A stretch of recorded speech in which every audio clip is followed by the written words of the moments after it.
கிறிஸ்துவுக்குள் அன்பானவர்களே, ஆண்டவராகிய இயேசுவின் நாமத்தில் உங்களுக்கு என் அன்பின் வாழ்த்துக்கள். பொருட்கள் வேண்டும் என்றால் விலை கொடுத்து வாங்கிவிடலாம். சமாதானம் வேண்டும் என்றால் விலை கொடுத்து வாங்க முடியுமா? நிச்சயமாகவே இயலாது. ஆனால் வேதம் அதற்கான வழியை சொல்லுகிறது. சங்கீதங்களின் புஸ்தகம் 119 சங்கீதம் அதனுடைய 165 வசனத்தை பார்க்கிற பொழுது, உம்முடைய வேதத்தை நேசிக்கிறவர்களுக்கு மிகுந்த சமாதானம் உண்டு என்பதாக வேதம் சொல்லுகிறது.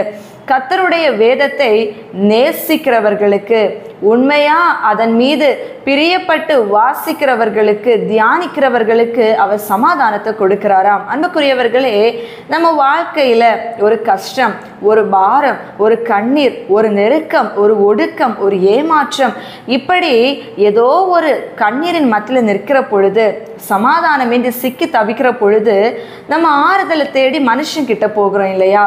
மனுஷங்க கிட்ட சொன்னா நமக்கு ஆறுதல் சொல்லுவாங்க, அரவணைப்பாங்க, ஒருவேளை ஒரு உதவி செய்வாங்க, எப்படியாகிலும் ஒரு வழி கிடைக்கணும் சொல்லிட்டு நம்ம மனுஷனுடைய முகத்தையே நோக்கி பார்க்கிறோம். ஆனா அந்த மனுஷர்கள் என்ன பண்ணுவாங்க? எரிகிற நெருப்புல எண்ணெயை ஊற்றுறது மாதிரி நமக்கு இருக்கிற வேதனை இன்னும் அதிகரிக்க பண்ணுவார்கள் இல்லையா?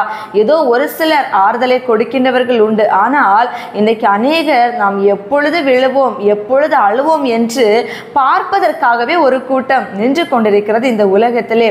அப்பேற்பட்ட இந்த உலகத்தில் வாழ்ந்து கொண்டிருக்கிற உங்களுக்கு வேதம் சொல்லும் ஆலோசனை என்ன தெரியுமா? உங்க வாழ்க்கையில கஷ்டம் வந்தாலும், போராட்டம் வந்தாலும், கண்ணீர் வந்தாலும், மனுஷனை நோக்கி பார்க்கிறத நிறுத்தி விட்டு இந்த வேதத்தை நீ நோக்கி பாரு. இந்த வேதம் நீ அழும்போது உனக்கு ஆறுதலை கொடுக்கும். இந்த வேதம் நீ எந்த ஒரு நிலைமையில இருக்கிறையோ அதற்கேற்ற ஒரு விடையை கொடுத்து உன்னை வாழ வைப்பதற்கான வழிகளை இது காண்பித்து கொடுக்கும். எனவேதான் கர்த்தருடைய வேதம் அது கால்களுக்கு தீபமாக, பாதைக்கு வெளிச்சமாக இருக்கிறது என்று வேதத்திலே பார்க்கின்றோம்.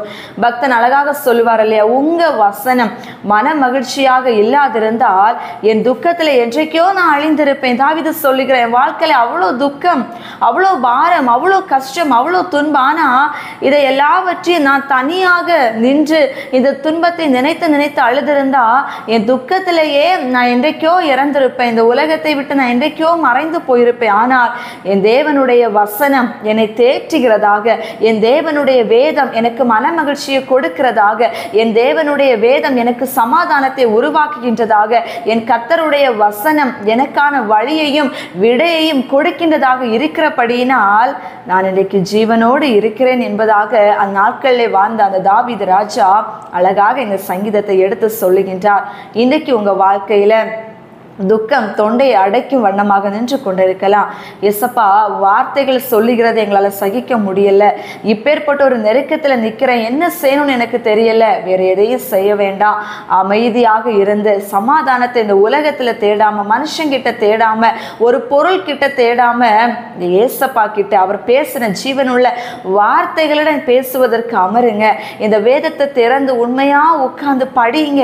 அது உங்களுக்கு சமாதானத்தை கொடுக்கும், வழியை காட்டும், விடுதலையை உணர்த்தும், உங்களுக்கான ஒரு விடை அது காண்பித்து கொடுத்து உங்களை சமாதானம் உள்ளதாக மாற்றும்.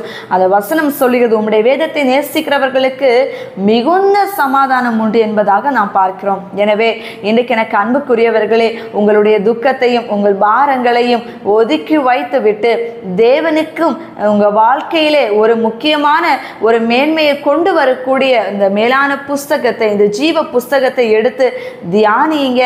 இதனோடு கூட நேரத்தை செலவழிங்க. தேவன் உங்கள் வாழ்க்கையில் செய்கின்ற நன்மைகளை, சமாதானத்தை உங்கள் கண்களை காணும்படியாக தேவன் பெரிய காரியங்களை செய்வார். ஜெபிப்போமா? அன்பின் நல்ல தகப்பனே, கண்ணீர் வருகின்ற பொழுதெல்லாம் கதறி அழுது யாராயினும் அருகே வந்தால் கொட்டி தீர்த்து விடலாம் என்று நிற்கிற கூட்டம் அநேகம் உண்டு அப்பா. ஆனால் உங்க வேதம் சொல்லுகிறது, இந்த வேதத்தை நேசித்தால், இந்த வசனங்களை தியானித்தால், இந்த வசனம் சமாதானத்தை கொடுக்கும், மனமகிழ்ச்சியை உண்டாக்கும், வழிகளை ஏற்படுத்தும், வாழ வைக்கும் என்று. ஆனால் இன்றைக்கு நாங்கள் எங்கள் கையில் இந்த வேதம் இருந்த பிறகும் கூட அப்பா, விடை கொடுக்கின்ற இந்த ஜீவ புஸ்தகத்தை எடுத்துக்கொள்ளாம மனுஷனையே நோக்கி பார்த்து கொண்டிருக்கிறோம், கூட இருக்கிற நபர்களையே நோக்கி பார்த்து கொண்டிருக்கிறோம். ஏதாகிலும் நன்மை கிடைக்குமோ என்று சொல்லி இன்று முதல் அந்த எண்ணங்களை எங்களை விட்டு தேவன் எடுத்து போட்டு உங்க வேதத்தின் மீதும் உங்கள் ஜீவனுள்ள வார்த்தையின் மீதும் எங்கள் ஆழமான நம்பிக்கையையும் ஆழமான நேசத்தையும் இதில் வெளிப்படுத்தி இந்த வார்த்தைகள் மூலம் எங்கள் வாழ்க்கையில் சமாதானத்தை பெற்று கொள்ளும்படியாக கர்த்தர் எங்களை நடத்த வேண்டும் என்று சொல்லி கரங்களில் எங்களை ஒப்புக் கொடுக்கிறோம். இயேசு கிறிஸ்துவின் நாமத்தில் நான் ஜெபிக்கிறோம் நல்ல பிதாவே, ஆமென். God bless you.